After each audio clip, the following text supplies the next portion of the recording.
الله أكبر الله أكبر.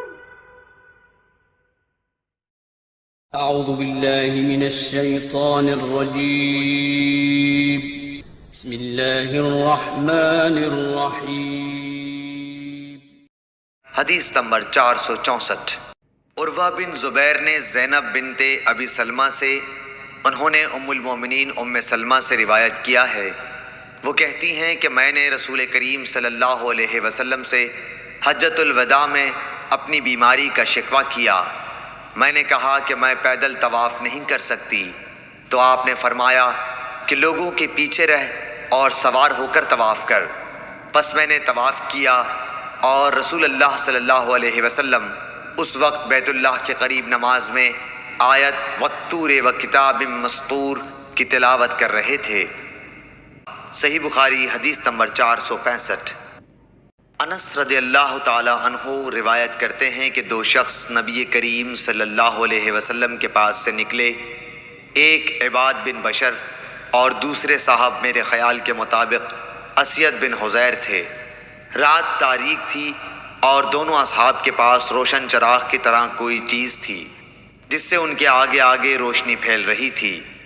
پس جب وہ دونوں اصحاب ایک دوسرے سے جدا ہوئے تو ہر ایک کے ساتھ ایک ایک چراغ رہ گیا جو گھر تک ساتھ رہا۔ صحیح بخاری حدیث نمبر 466۔ ابو سعید خدری رضی اللہ تعالی عنہ نے بیان کیا کہ ایک دفعہ رسول کریم صلی اللہ علیہ وسلم نے خطبے میں فرمایا کہ اللہ تعالیٰ نے اپنے ایک بندے کو دنیا اور آخرت کے رہنے میں اختیار دیا کہ وہ جس کو چاہے اختیار کرے۔ بندے نے وہ پسند کیا جو اللہ کے پاس ہے، یعنی آخرت۔ یہ سن کر ابو بکر رضی اللہ تعالی عنہ رونے لگے۔ میں نے اپنے دل میں کہا کہ اگر خدا نے اپنے کسی بندے کو دنیا اور آخرت میں سے کسی کو اختیار کرنے کو کہا اور اس بندے نے آخرت پسند کر لی تو اس میں ان بزرگ کے رونے کی کیا وجہ ہے؟ لیکن یہ بات تھی کہ بندے سے مراد رسول اللہ صلی اللہ علیہ وسلم ہی تھے، اور ابو بکر ہم سے زیادہ جاننے والے تھے۔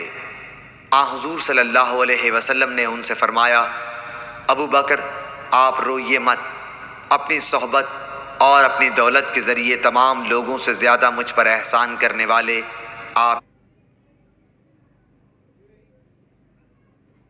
ہی ہیں، اور اگر میں کسی کو خلیل بناتا تو ابو بکر کو بناتا، لیکن جانی دوستی تو اللہ کے سوا کسی سے نہیں ہو سکتی۔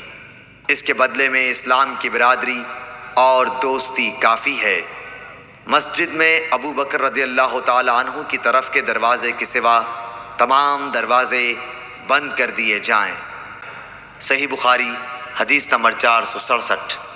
حضرت عبداللہ بن عباس رضی اللہ تعالی عنہ سے روایت ہے، انہوں نے بیان کیا کہ رسول اللہ صلی اللہ علیہ وسلم اپنے مرض وفات میں باہر تشریف لائے، سر سے پٹی بندھی ہوئی تھی۔ آپ منبر پر بیٹھے، اللہ کی حمد و ثنا کی اور فرمایا، کوئی شخص بھی ایسا نہیں جس نے ابو بکر بن ابو قحافہ سے زیادہ مجھ پر اپنی جان و مال کے ذریعے احسان کیا ہو، اور اگر میں کسی کو انسانوں میں جانی دوست بناتا تو ابو بکر رضی اللہ تعالی عنہ کو بناتا، لیکن اسلام کا تعلق افضل ہے۔